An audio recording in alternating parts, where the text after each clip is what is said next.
Senhor presidente, senhores senadores, em primeiro lugar, minhas palavras de agradecimento profundo a Vossa Excelência, senador Paulo Paim, que me conhece quando eu estava na flor da idade e agora me cumprimenta quando eu estou, não diria na fase descendente, mas numa fase que me permite analisar com maior serenidade, equilíbrio, as coisas do meu país. Me perguntaram um dia, os homens do meu país. Me permita? Me perguntaram um dia qual a melhor idade. Digo, a melhor idade é aquela que eu estou vivendo. Cada ano que eu vivo, para mim, é um ano de melhor idade. Por isso, seja homenageado com esse símbolo da sua melhor idade. Mas eu diria a Vossa Excelência, como eu fiz hoje na Comissão da Agricultura, ao agradecer as lembranças que me obsequiaram, dizer a Vossa Excelência que eu me volto sempre a uma expressão de um pensador americano, Frank Crane, que afirmava que não se envelhece com o passar dos anos, mas sim pelo abandono dos ideais. Na fase em que eu me encontro, na melhor idade, diria então eu posso dizer a Vossa Excelência e aos meus ilustres pares que me considero ainda um jovem. E quero lembrar ainda, senhor presidente, uma frase que me vem agora à memória, que partiu de um dos mais ilustres homens públicos que eu conheci, que foi Franklin Delano Roosevelt, que dizia que é melhor alcançar triunfo e glória, mesmo expondo-se à derrota, do que formar fila com os pobres espíritos, que não gozam muito nem sofrem muito, porque vivem numa penumbra cinzenta que não conhece vitória nem derrota. Essa tem sido também a minha vida. Nesses longos anos de existência, eu tenho procurado, enfrentando todas as dificuldades que são naturais da vida pública, eu tenho procurado sempre ser fiel aos meus sentimentos. E é por isso que, com muita alegria, eu recebo essas manifestações de amizade de Vossa Excelência e de todos os meus ilustres pares. Quero significar aqui o senador Ciro Miranda e o senador Valdemir Mocha, que me obsequiaram na Comissão de Agricultura com expressões de muito carinho e respeito. Muito obrigado a Vossas Excelências. Mas, senhor presidente, a minha intenção é seguir a mesma linha do discurso feito aqui pelo senador Maldarner e com a parte elucidativa do senador Álvaro Dias. Quero também manifestar a minha posição com relação à atual conjuntura política que estamos vivendo. Temos visto, senhor presidente, nos últimos dias a corrida para garantir que antes do prazo fatal, 5 de outubro, ocorra a troca de partidos e a filiação dos que estão sendo criados agora. Teve até banca, entre aspas, na Câmara dos Deputados para garantir a filiação de políticos eleitos que, insatisfeitos com suas agremiações partidárias, estão migrando para novas legendas. Atualmente, o país tem 32 partidos, caminhando para o 33º. Se o rede de sustentabilidade da ex-senadora e eminente senadora Marina Silva conseguir passar pelo crivo do Tribunal Superior Eleitoral, o que saberemos hoje à noite, mas me parece difícil de acontecer. O fato é que o Tribunal Superior Eleitoral foi um tanto benevolente com 2 partidos criados na semana passada, o PROS e o Solidariedade, que, mesmo sob denúncias de fraudes nas assinaturas, conseguiram os respectivos registros para serem investigados e punidos posteriormente, numa clara demonstração de flexibilização no entendimento da legislação. A mesma flexibilização que beneficiou o PSD do ex-prefeito de São Paulo, senhor Gilberto Kassab. No caso do partido da senhora Marina Silva, entendo que o Tribunal Superior Eleitoral deveria conceder o registro provisório da rede. Repito, deveria conceder o registro provisório à rede, consignando, porém, um prazo razoável para que se faça uma verificação criteriosa no rol das assinaturas dos apoiadores da nova legenda. Caso o partido não conseguisse ou não consiga comprovação, o registro seria cancelado. O parecer do Ministério Público Eleitoral contra o registro da rede foi, aspas, com certo pesar, porque o pedido não continha qualquer indício de fraude, tendo sido um procedimento marcado pela lisura, fecha aspas. Apesar dessa contestação, o Ministério Público Eleitoral entendeu que o partido não poderia ser criado. Isso não faz sentido no meu entendimento e dá total razão a comentários como o do colunista Josias de Souza, que afirmou que as recentes decisões do TSE demonstram que, aspas, o crime compensa e o coletivo de partido é quadrilha, fecha aspas. Lamentável para nós da classe política, mas senhores senadores. Em relação ao PROS e ao Solidariedade, me pergunto, se a investigação posterior à eleição descobrir que o novo partido não deveria nem ter sido registrado, o que acontecerá com seus políticos eleitos? Pergunto. Provavelmente serão convocadas novas eleições, provocando enorme ônus financeiro e político. Por isso, senhor presidente, apresentei recentemente projeto de lei que propõe que a Justiça Eleitoral dos 3 níveis, federal, estadual e municipal, julgue todos os processos relativos à impugnação de mandato eletivo, anulação de eleição e expedição de diploma em, no máximo, 60 dias. Também apresentei PEC, reforçando a proposta do eminente senador Mozarido Cavalcante, para que juízes eleitorais ganhassem status de juiz de carreira. Com quadro efetivo, entendemos, o alto volume de processos tramitando naquela instituição poderia ser reduzido de forma significativa. Mas, senhor presidente, senador Paulo Paim, por que o Brasil permite a existência de mais de 30 partidos políticos, pergunto eu. O número excessivo de legendas está longe de ser necessário para configurar divergências políticas e ideológicas. Nesse ponto, concordo com o presidente do Supremo Tribunal Federal, ministro Joaquim Barbosa, que diz que a proliferação de siglas no Brasil é, entre aspas, péssima. Segundo ele,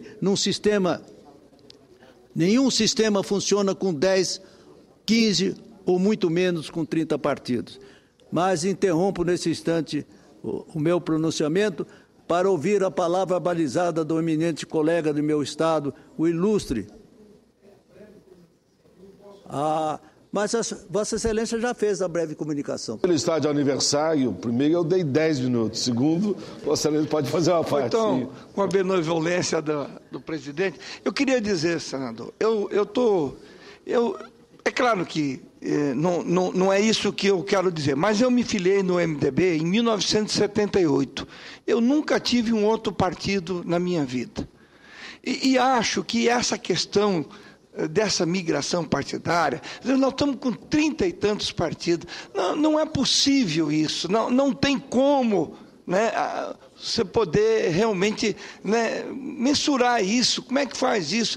E a cada ano, na véspera do ano anterior, ocorre essa migração. E o que eu vejo nas notícias de jornais, né, o que leva um parlamentar a ir para um partido, deixar um partido?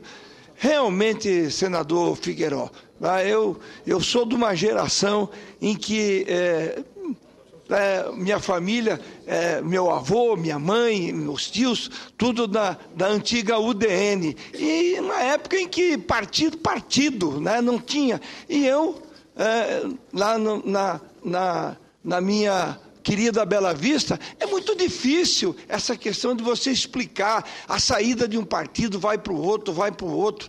Eu acho que isso é uma coisa que nós aqui, numa reforma política séria, teríamos que tratar. Não é possível essa migração que me parece apenas por um oportunismo eleitoral. Senador Moca, eu sinceramente pensava que eu estava falando como inscrito, não sabia que era para explicações pessoais. Mas eu vou abusar da benevolência do nosso presidente para concluir o discurso. E quero dizer a Vossa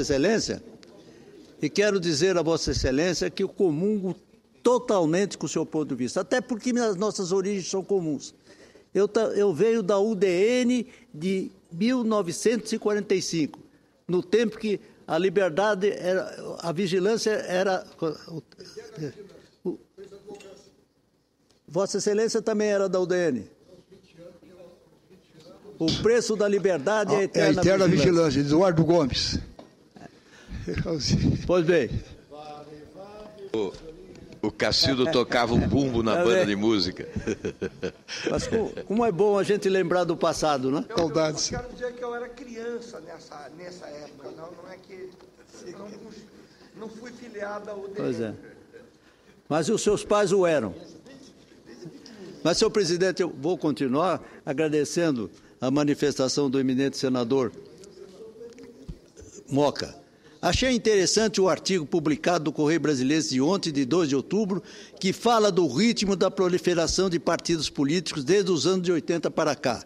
Segundo o jornalista Ivan Yunes, no texto, entre aspas, uma visão torta, o Brasil retrocedeu no campo das regras para a criação de legendas. Diz ele, nos 10 anos que marcaram o fim do período militar, foram criadas 16 siglas, 7 das quais já extintas.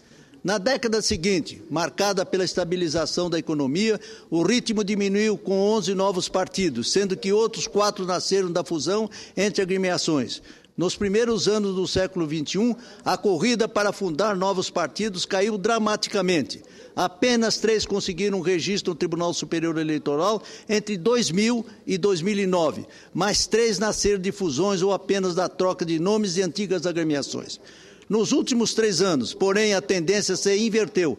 Caso a Redes de Sustentabilidade seja aprovada, serão 4 novos partidos em 3 anos. Segundo a avaliação do jornalista, a resolução do Tribunal Superior Eleitoral, que ficou conhecida como Lei da Fidelidade Partidária, acabou liberando uma janela de infidelidade para partidos recém-criados e, com isso, teria incentivado a corrida de novas siglas. Senhor presidente, abro um parênteses aqui para elogiar a decisão do ex-governador José Serra em se manter no PSDB, partido que ajudou a conceber e fundar. Como ele mesmo disse, certamente contaremos com a alta capacidade e a inteligência dele para colocar um fim no ciclo de governo que está governando esse país. Elogio também a habilidade política do nosso presidente Aécio Neves, que demonstrou capacidade de agregação e liderança nesse episódio tão especulado da imprensa. Bem, saio das questões do meu partido para reforçar a minha tese de ampla e recista reforma política. Não precisamos ser radicais como os Estados Unidos, onde só existe efetivamente 2 partidos, como já vivenciamos no Brasil durante o período do regime militar, com a Arena e o MDB, mas precisamos urgentemente nos debruçar sobre uma proposta de mudança profunda e radical na legislação político-eleitoral, centrada basicamente nos preceitos éticos. Falo de algo bem diferente desta mini-reforma aprovada recentemente pelo Senado e que não será votada a tempo pela Câmara dos Deputados, a fim de que suas alterações sejam válidas para as eleições de 2014.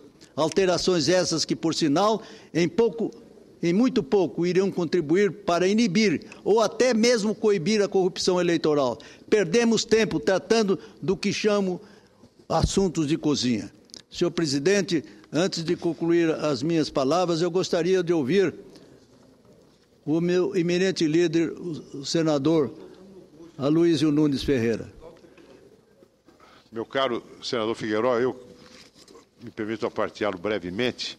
Em primeiro lugar, para fazer coro com as suas observações sobre a liberalidade excessiva da nossa legislação em matéria de criação de partidos e da possibilidade de partidos que nada representam terem acesso a tempo de rádio, televisão, fundo partidário, se apropriarem, portanto, de recursos públicos para depois, muitos deles,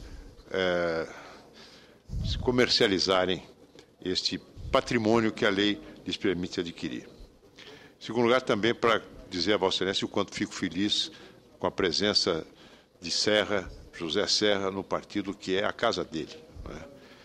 Isso fortalece o nosso partido, credencia para ser uma grande força aglutinadora de todos os partidos e correntes políticas de oposição para proporcionar ao país uma alternância no poder.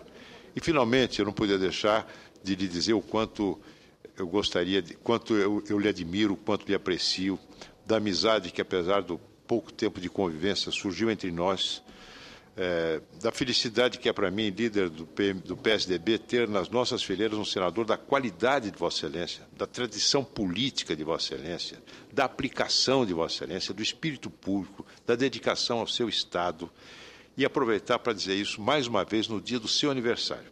Eu tentei falar com o senhor esta manhã, não consegui, mas transmito agora de público para o senhor e para toda a sua família, todos os seus amigos, esse testemunho de apreço, de amizade e os meus votos de felicidade.